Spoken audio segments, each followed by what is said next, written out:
Salut à tous, on se retrouve aujourd'hui pour parler du FC Barcelone en ce mardi 2 septembre et on commence tout d'abord avec le programme de l'équipe pour ce mois de septembre parce qu'il y a quand même des très belles affiches. Donc tout d'abord là c'est la trêve internationale, donc retour bien sûr à la compétition le 14 septembre prochain, J-12 les gars, ça sera un match contre Valence, on espère que ça soit au Camp Nou bien sûr cette rencontre. Ensuite 4 jours après les gars ça sera du côté de Newcastle à l'extérieur pour cette première journée de Ligue des Champions.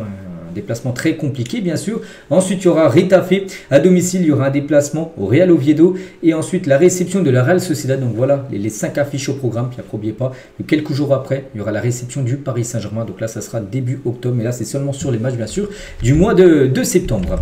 La une aujourd'hui du Journal Sport, donc l'ego tue le succès. Voilà, c'était une citation de sa conférence de presse qu'il a pu faire à la fin du match contre l'équipe du Rayo Vallecano, où il n'a pas du tout été content quand même de la performance de ses joueurs, bien sûr Hansi Flick. Et Hansi Flick a tenu un briefing technique pour les joueurs dans le vestiaire après le match d'avant-hier contre le Rayo, afin de souligner certaines erreurs et de les corriger pour les prochains matchs, parce que bien sûr tu ne peux pas être parfait. Et voilà, il y a pas mal de choses à rectifier pour les prochains matchs, éviter de refaire ces erreurs, voilà, pour éviter de concéder par exemple des matchs nuls bien sûr et surtout mieux jouer. Et Hansi Flick a sérieusement aussi prévenu les joueurs, si nous ne jouons pas à 100%, nous ne gagnerons aucun titre. Il veut vraiment que l'équipe vraiment mettre de l'intensité vraiment sur tout l'ensemble du match. Souvenez-vous quand c'était contre Mallorca, Mallorca avait pris 2 cartons rouges, il avait été aussi déçu alors que le Barça a gagné 3-0 parce qu'il a dit que les joueurs après n'étaient plus à 100% quand Mallorca était à 9 contre 11, c'était tellement facile qu'ils n'étaient pas à 100%, ça il n'a pas aimé. Et même contre le Rayo il n'a pas aimé en gros que certains joueurs n'étaient pas à 100%. Il a dit si on n'est pas à 100%, il n'y aura pas de titre remporté. En fin de saison il veut de l'intensité tout simplement, Hansi Flick, et il a totalement raison. Et les mots de Flick sont profonds parce qu'ils sont vrais. Le système du Barça exige une intensité sans ego et un travail bien sûr d'équipe. Si les joueurs ralentissent ou pensent qu'ils sont plus grands que le collectif, la structure s'effondre. L'ego est l'ennemi du football de Flick et l'intensité est la seule façon dont il fonctionne. Voilà, tout ce qui est dit, voilà, c'est voilà, il veut plus d'intensité, il veut que les joueurs soient à 100% quand ils jouent, peu importe ce qui se passe dans le match, peu importe si le Barça a 1 ou 2 joueurs en moins, par exemple avec des expulsions, on ne sait pas, ou même si l'équipe adverse prend un rouge ou même 2 rouges. Il veut que l'équipe, bien sûr, soit à 100% de la première à la 90e minute. On continue avec l'autre une. Donc là, cette fois-ci, ça parle plutôt de, Mundo Deportivo, mais de Fermin, les gars. Et Fermin, et là, en gros, Fermin, voilà, reste à Barcelone parce que ça a été quand même un feuilleton là sur ces derniers jours avec Chelsea qui avait fait une offre tout simplement. Et vu que là le mercato est officiellement terminé, ça s'est terminé hier soir minuit, et Fermin Lopez, il n'y a pas eu de départ, et du coup il reste joueur du FC Barcelone au moins jusqu'à janvier prochain lors de la prochaine fenêtre de transfert. Et Lopez a décidé de rester à Barcelone, mais il a considéré l'offre de Chelsea parce qu'il y a des choses dans le vestiaire qu'il n'aimait pas. Du côté du Barça, il y a des choses qu'il n'apprécie pas trop. Bon bref, il a quand même étudié. C'est pas une offre les gars qu'il a entendu de Chelsea qui est rentré là, qui est ressorti directement. Non, vraiment, il a réfléchi, il aurait pu l'accepter, mais du coup, bon non, il préfère quand même rester du côté du FC Barcelone. Et aussi, Hansi Flick est content parce que lui souhaitait conserver, bien sûr, Fermin Lopez. Et Hansi Flick a appelé Fermin par téléphone pendant cette semaine compliquée de la saga, bien sûr, des transferts avec Chelsea, pour lui parler. Le joueur a maintenant décidé, bien sûr, de rester. Hansi Flick lui a dit, voilà, je veux vraiment que tu restes et tout.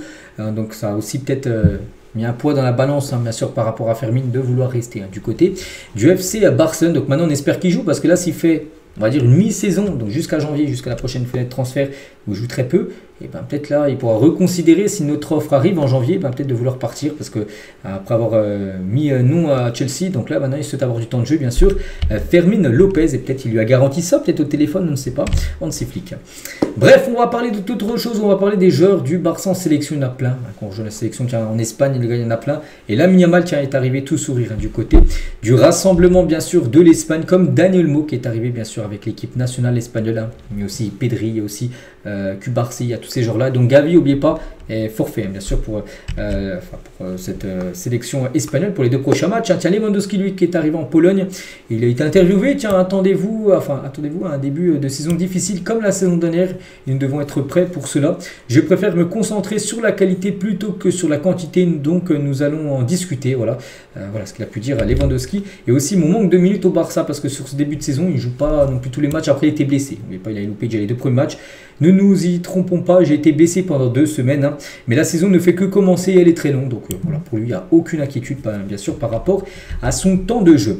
Pedri tient aussi les revenus sur le match contre le Rayo, bien sûr, le Rayo Vallecano. Et le terrain du Rayo Vallecano, hein, donc le terrain de Vallecas, ça n'était pas génial, mais ce n'est pas une excuse. Nous aurions pu et dû mieux jouer. Mais c'est vrai que la pelouse n'était pas bonne. Et c'est vrai que pour le Barça qui produit du bon jeu, il faut quand même une bonne pelouse hein, pour produire du bon jeu. Mais après, voilà, il n'y a pas que ça. Hein, tu peux, oui, la pelouse, ça peut être une excuse, mais c'est pas à 100% à cause de la pelouse que le Barça a mal joué. Non, parce que ça a été le même cas, enfin le même souci, bien sûr, pour le Rayo, aussi qui a dû jouer aussi sur la même pelouse. Hein. Et la situation VAR contre le Rayo était absurde. D'abord, il n'y en a pas eu, puis il y en a eu. La Liga doit être plus sérieuse. Hein. J'ai demandé à Lamine s'il s'agissait d'un penalty. Il a dit oui. J'ai entendu le coup de pied juste derrière. Je ne suis même pas sûr que la VAR soit activée, parce qu'au début du match, elle n'était pas activée, donc du coup, on n'a pas pu voir s'il y avait faute sur Lamine Yamal ou pas. Et à la fin du match, ils ont réussi à l'activer.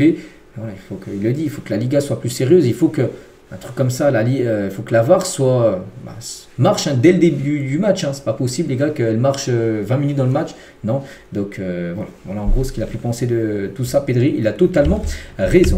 On continue, les gars, on va parler d'un départ. Oui, c'est passé. On a dit que le mercato était très calme dans le sens des arrivées, mais il y a eu un départ dernière minute hier. Le FC Barcelone et Elche. On conclut un accord pour le prêt du joueur Hector Ford jusqu'au 30 juin 2026. Ben, il part, voilà, le jeune Hector Ford. Donc voilà, il rejoint bien sûr cette équipe de Elche pendant une saison. Donc, on lui souhaite bonne continuation au jeune Hector Ford. Donc, je ne crois pas qu'il y a pas de. Je regardais s'il y avait une option d'achat ou pas. J'ai l'impression qu'il n'y en a pas, donc c'est-à-dire qu'il reviendra dès le 1er juillet 2026 du côté du FC Barcelone. Donc du coup, fenêtre maintenant de transfert terminée. Voilà. En gros, en arrivée, il y a eu Ruan Garcia, il y a eu Marcus Rashford et Ronny Bargi. Bon, il n'y a pas eu plein de transferts, les gars. Pourquoi parce que l'équipe a été quand même très bonne la saison dernière, donc tu n'as pas besoin d'amener plein de joueurs. Tiens, on peut juste comparer avec le PSG aussi. Le PSG qui a gagné la Ligue des Champions. Ils ont fait 3 recrues. Voilà, surtout que 2 joueurs cadres, hein. Et ben c'est à peu près la même chose pour le Barça. Pourquoi recruter 10 joueurs alors que l'équipe était déjà fantastique saison dernière? Donc voilà, seulement 3 arrivées du côté du club. Officiel, le Barça inscrit Marc Bernal dans l'équipe première. Ça y est les gars, c'est fait concernant Marc Bernal. C'est une bonne nouvelle. Donc il restera inscrit avec l'équipe réserve au moins jusqu'en janvier. Donc là il est inscrit en équipe première, mais il devrait plutôt jouer avec la réserve jusqu'à janvier parce que pendant un an il était blessé. Il y a déjà du monde au milieu de terrain, bien sûr. Vous savez que la concurrence est énorme, féroce au milieu de terrain. Et pour déjà qu'il reprenne un peu le rythme, bien sûr, des rencontres, vaut mieux déjà qu'il aille avec, bien sûr, le Barça Athlétique. Et après, à partir de janvier, là, son cas sera étudié. Là, peut-être qu'il pourra faire son apparition en équipe première. Mais c'est une bonne nouvelle, hein, le retour de Marc Bernal. Concernant Ronny Bargi, donc le Barça a enregistré Ronny Bargi avec le FC Barcelone Athlétique, avec l'équipe B. Il a été enregistré. Donc maintenant qu'il est inscrit dans l'équipe des jeunes, donc le Barça Athlétique, hein, le Barça peut demander l'autorisation pour Ronny Bargi de jouer pour l'équipe première à tout moment de la saison. Cependant, bien sûr, ils doivent d'abord générer plus de fair play financier. Voilà, pour enregistrer, parce que pour l'instant, il y a eu pas mal d'enregistrements, bien sûr. Gérard Martin est enregistré. Donc Marcus Rashford, Ruan Garcia, tout ça, ça a été enregistré. Ils ont pu jouer bien sûr en Liga. Mais lui, c'est toujours pas le cas. Il a été enregistré avec l'équipe B, mais en équipe première. Pour l'instant, c'est toujours pas fait. Le Barça espère inscrire Ronny Bargi dans l'équipe première avant le match contre Valence, hein, qui est prévu, comme je dis, hein, dans 12 jours. Et on finit aujourd'hui avec le Bayer Leverkusen. Pourquoi on parle d'eux? Parce que Xavi, qui est ancien coach du Barça, et Leverkusen, ils ont déjà viré leur coach, hein, Erik ten Hag, qui est arrivé il n'y a pas longtemps. Ils ont fait 2 matchs, une défaite, un nul. C'est fini déjà pour leur coach. Ils ont pensé à Xavi, ancien coach du Barça, et Xavi a refusé 2 fois, tout simplement. L'ancien coach du Barça estime que ce n'est pas encore le moment de reprendre un banc. Après son départ de Barcelone, il y a plus d'un an, bien sûr, lors de l'été 2024, remplacé par Flick. Donc on aurait pu penser qu'il allait reprendre une équipe là cet été. Xavi, ancien joueur et entraîneur du Barça, mais non. Leverkusen lui a proposé de prendre la succession de Erik ten Hag, il ne veut pas, tout simplement. Le coach espagnol, donc voilà, dès que j'ai des infos en plus sur l'ancien coach du Barça par rapport à ce nouveau club, hein, je vous le dirai. Donc voilà, on finit avec lui aujourd'hui. Voilà ce qu'il y avait à dire. J'espère que ça vous a plu. On se retrouve nous demain, bien sûr, même si c'est la trêve internationale. Il y a toujours des choses à dire, bien sûr, sur le Barça. Et bonne journée à vous et à demain.